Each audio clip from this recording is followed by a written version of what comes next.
from Boston Sports Media. He is the man who knows all about the Patriots. So I'm going to start, Mike Giardi. First of all, thanks for joining us. You're on with Jumbo Hart and Mego. How's it going today? I've had a lot of time with Mego today. We were hanging out in Foxborough before this, so maybe I could probably give the Twitch chat no, I did not. Chris Price didn't either. Nobody should be rubbing That's what you anybody. think. Nobody should be rubbing anybody in the locker room. I think that should be a rule for players, media, coaches, everybody. Mike Giardi. So a simple question I started the show today with from a fan perspective, not from a player perspective, because I know every player, when they take the field, they try to kick the ass most of the time of the person across from them, unless they make a business decision when Derrick Henry is running their way on the goal line or something like that. Do you believe Patriots fans should be rooting for the Patriots to win or lose on Sunday in London against the likewise 1-5 Jags? You want to win, that's what you do this for. And I understand I understand the big picture, and you want the first pick or whatever it is that you're thinking about at this point. But these guys need to see some progress that shows up in the win column. They've lost 5 in a row. They sneaky kind of got their ass kicked in a bunch of these games. And your new coaching staff that hasn't been awesome thus far, really would love one. So I think it's important for the program in general to come away with a victory, just to get some better vibes. And hey, the work we're putting in is finally paying off. Mike, what do you think the Patriots can do? We hear about them trying to start fast.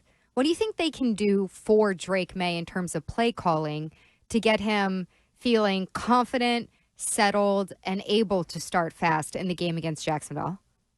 Yeah, you'd like some easy throws right out of the gate, even if it's something as simple as a tunnel screen to a wide receiver or something like that, a quick hitter to someone in the flat, just to sort of, okay, we got that over with. We got I could throw the ball 100 miles an hour. He still caught it. It's my first completion, and now let's move on. But it was kind of interesting to me that people got upset about the first 2 play calls in the game the other day. And I was kind of glad that Giardi Maye brought up the point today that, we were starting a guy that we signed 5 days ago to be our center, and he was playing with a rookie quarterback who was making his first start. Let them just sort of get into the game a little bit. Okay, we can do this now. We manage this. Now we can start to expand our playbook. There was actual booing in the stands. It didn't make – I understand wanting to see May throw the ball, but, relax. There are other circumstances sort of at play. So there was a assertion, a threat, a warning, whatever it was from Giardi Maye today. There's going to be changes. There's going to be changes in the starting lineup. We were just bandying about some names. I think an obvious sort of big name, quote unquote, would be Polk at the wide receiver position. But I think there's other possibilities. Do you have an idea, A, who some of those other names we might talk about would be, and B, do you think it works? Do you think this is a good tactic for Giardi Maye? I think he has already sort of gone into the bag pretty deeply to try to figure out how to correct some of the issues that his football team has had over the first 6 weeks. I would suggest to you, and it's not a big name, but that Raekwon McMillan is probably going to spend more time on the bench than he is on the field. His run fits have been pretty disastrous the last few weeks, and he's been part of the group, because it's never just been one person, but been part of the group that has allowed some huge chunk plays in the run game in recent weeks. I would think that would be a place. And for Polk, I too, I'm one of those guys. I didn't like KJ Osborne getting all the snaps he got early in the year. I say, just keep rolling Polk out there. But he's got a confidence problem right now. So between that and sort of some of the actions that he showed on the field against San Francisco, walking off the field while play was still going on, or then, of course, he should have gotten his feet in bounds and didn't, and then is at the 50-yard line exhorting the crowd to boo the referees in the Miami game, he might need his little timeout. Take a little break. I'm not saying keep him on the bench for the entire game, but dude, you're not playing that great, and this is pro football now. You got to be better, and he's kind of gone in the wrong direction here. I think he's been targeted 25 times and has 9 catches. That's not all on him, but that's not good. Giardi Maye was asked whether the Patriots were in on Devontae Adams or Amari Cooper, at least just kicking the tires. And he said no. He said they're kind of, to paraphrase, in a different stage of development or in a different place compared to the Bills and the Jets. Did that answer surprise you? in either that they weren't in on any of those conversations or that they said, Gerard said, we're in a different position? I think, Mego, you've been around for training camp, and Andy was before he became the number one chair on the afternoon show. Thanks for noticing. Yeah, it's a big deal. Yeah, you're doing a hell of a job, bang up job there. Thanks. That Gerard had said multiple times, he left either said it directly or left breadcrumbs. Like, we know it's not about this year. They know that their roster is in such a place that, as I said, I think when I did the cut downs, it was like, it's probably 42, 43 guys that belong on the roster. And you still have to add 10 more guys on the roster to get to the limit. That's just sort of where they're at from their roster build. So I think he's been telling you all along that the roster's not good enough, and it's not about this year. It's about development of the young players and the culture that he wants to reestablish here. And then you start talking about, should we make this move or that move? And when it comes to those two players, Devontae's going to be 32 in December. Cooper's on the other side of 30 as well. Like, they don't make sense for your timeline. Brandon Ayuk was a different story, right? Because he's 26, going to be 27, and you sign him to a 4 or 5 year deal. You're assuming you're on the way up, when he's still in his prime. With these guys, they're on the back end of their prime, maybe even out of their prime. It made no sense. It really didn't to add that guy and give up a second or a third round pick. Come on, not for this team. So we have another, police blotter incident for the Patriots. With Christian Barmore. I haven't seen it yet, but apparently now there's video that is the police video.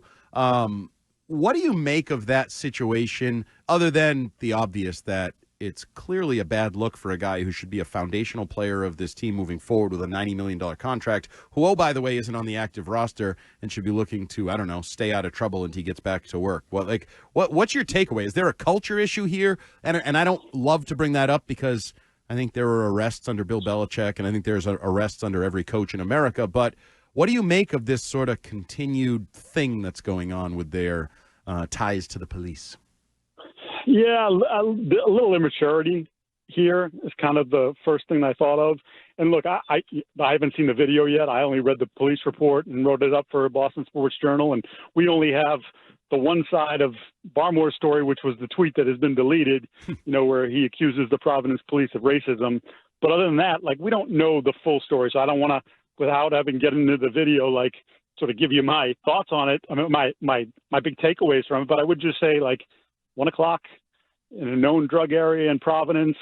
They talked about the rolling stop, which is in police terms is like someone in the car is trying to put something away that we're not supposed to see. It just, it's immature. It was a silly thing to be doing at that point.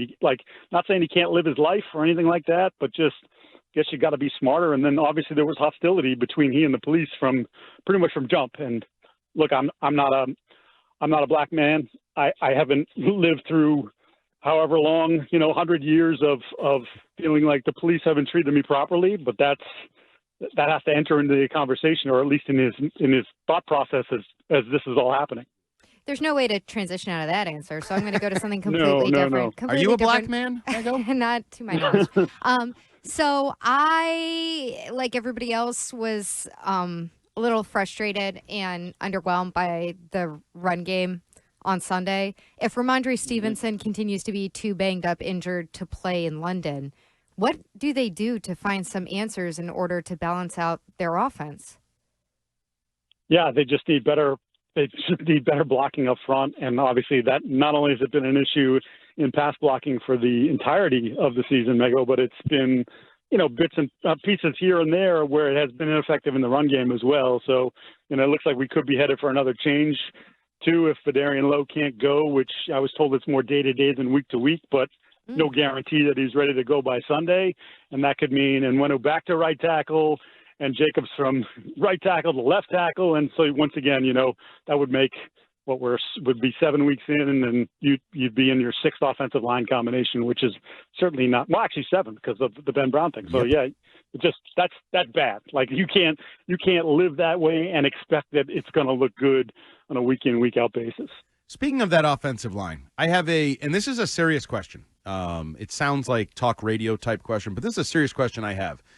Is Elliott Wolf that bad at evaluating offensive line talent, and he legitimately thought he had put together a representative depth chart on the line, or was he sneaky tanking? That's a good question. I would hope he's not sneaky tanking. I think the evaluation. I would hope he's not that bad at picking offensive linemen. Yeah, that would be a problem, right? Because you're definitely going to be in the market for at least one, probably more than one in this offseason. And it's interesting to go back on that, Andy, just a little bit. Like I wrote about it around the draft. I actually just tweeted about it this week because there was some like, I think that the offensive line, like, what was he supposed to do?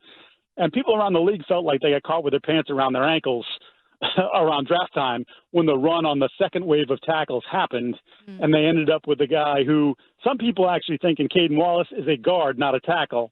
And they were trying to tell us, and who knows, again, it's still early in his process and development, that he could be a left tackle, having been a right tackle his entirety of his college career. So you have that. Then you have Layden Robinson, who's been sent to the bench, and there's some promise there. It wasn't all bad when he was starting, but he has a ways to go as well. And you're like, well, you knew what system you were going to run. Allegedly, you targeted players that would work in this system, and thus far, they haven't really worked. So, yeah, I think there has to be a meeting of the minds here and figure out exactly how to approach this and make sure that in this coming off season that they get those swings right, because it's not even just that. Like Nick Leverett, like that didn't work. He's been cut. Like they've moved through bodies at the position, and they're signing guys off the waiver wire and starting them 5 days later, or off practice squads and signing them 5 days later. That's rough. Mike, do you have a sense of what the mood on the defense is? I know that's a broad question, but a couple weeks now we've gotten these quotes from Devon Godchow, whether it's on our radio station or at his locker after games, where he's saying things like players are operating in a way that's selfish, or he feels like players aren't giving the full effort after halftime or the third quarter. Do you find that to be representative of how other guys on defense feel? I think the defense has opened themselves up to these sort of questions by just how they played. And, I was trying to make the point today and talking to some of the guys about, like, do you feel like because of the injuries, and this is a fan, I've gotten this a lot of pushback from fans when I write about how badly the defense is playing. Well, what did you expect? They don't have Barmore. They don't have Bentley. They don't have Peppers. It's like, okay, but last year they didn't have Gonzalez, Judon. They were missing their corners. John Jones, Marcus Jones gone for much of the year. John Jones missed a lot of time last year. And, like, you ended up as a top 10 defense, DVOA-wise, which is, if you're going to go nerd numbers, that's probably the one that I would use. This year they're 29th, I think, or 28th. Like, I get that there has been a decrease in talent on that side of the ball because of the attrition. But at some point, if you just do your job, as boring as that sounds, it still drove that into our head, but it's true. If 10 guys are doing their job and one guy doesn't do his job, and that leads to a 57-yard run, like, okay, what do the other 10 guys say? Like, dude, what the hell are you doing? Like, just fill the damn gap. Take on the block, string the play out, whatever it may be, and all of a sudden we're not talking about 57 yards, we're talking about 5. And that's much more manageable, right? Instead, you're giving up these huge chunk plays week after week after week, especially in the run game, which to me is even more demoralizing than the pass game. Like, somebody can get over the top of somebody. Those guys, super talented, bam, it happens. But when it happens in the run game, everything is so interconnected. And when it really becomes a 1 or 2 person problem, you're just like, dude, like, again, week after week after week. And this is the part I think where you started to see Gerard's frustration, especially boil over after the game on Sunday, because I think the fact that they gave up 41 points and are giving up chunk plays on a regular basis is offensive to him. And I think you're starting to see, like, I'm a defensive-minded coach, and this is happening to my guys, my team, my hand-chosen defensive coordinator, like the one guy truly on defense and the entire coaching staff that he said that was his pick, and it's not working. Like, that hurts. Mike, this is a open-ended question before we let you go, and I always hate to go here, but it's the reality of the world we live in. What are the chances Alex Van Pelt is the offensive coordinator next year? What percentage would you put on it? Yeah, 40%, 42%. 40? Whoa. You think it's below 50% that he's back next year? Yeah. Oh, that was a better question than I thought. Do tell. Well, so I think that look, if Drake takes a big step forward here and Drake continues to speak well of Alex, then Alex's job is probably saved. But by and large, if you continue to look at situations like you did even this past Sunday, where it doesn't appear like they have the necessary answers for the test, and he's not maybe utilizing personnel in the right way, then I think they're going to come to a decision at the end of the year. Like, as good as Alex may have done to coach up the future of the franchise, Alex as a play caller and play designer is leaving something to be desired, and we can't go forward with that. I mean, let's not forget. I mean, they wanted Nick Caley. They offered Nick money, and Nick decided to stay as an assistant, not even a coordinator, but an assistant in L.A. with the Rams under McVay for another year than to come here. What's to say you don't make that call again? In the offseason? Yeah, you had another year. Maybe we throw another $1 million onto the fire, and now you know that maybe Drake Maye can play, and you have something to work with, and maybe that's the thing that says, okay, much like the receivers didn't want to come here, maybe the offense coordinator said, let me see if you actually have something before I actually attach myself to this and try to build an offense out of what's left of the talent on that room. What about two guys that are currently employed as head coaches? Which would you choose if they were options that became available? Brian Daboll from the Giants, who obviously has ties to New England historically, the old system, or Kevin Stefanski, whose offense the Patriots are already running with Alex Van Pelt? Yeah, I would give me Brian. No. Give me Brian Daboll all day, every day. I spent a lot of time in Buffalo in my previous life, in my previous job, covering that football team, and what he did with Josh Allen. And look, Josh is a special talent, but what he did to help refine that kid. And I think you and I both sort of made the comparison to Drake Maye and Josh Allen coming out. Obviously not the same sort of, physically he's still 25 pounds lighter than Josh is, and maybe not the same howitzer arm, but some similarities in the way they move and some of the things that they're able to do creatively throwing the football. Yeah, give me that guy and let him and Drake, go forward together. I would feel real good about that if I was a Patriots fan. He is Michael Giardi, and he just gave me something to talk about for a few days with a 40% chance that Alex Van Pelt is back in 2025 as the offensive coordinator of your New England Patriots. Michael, thanks for joining us. We will talk to you soon, and enjoy a beautiful Sunday morning battle between two one-win football teams. It's gonna be awesome, Andrew. It's going to be awesome. There's a lot on the line. First pick. See you, Mike.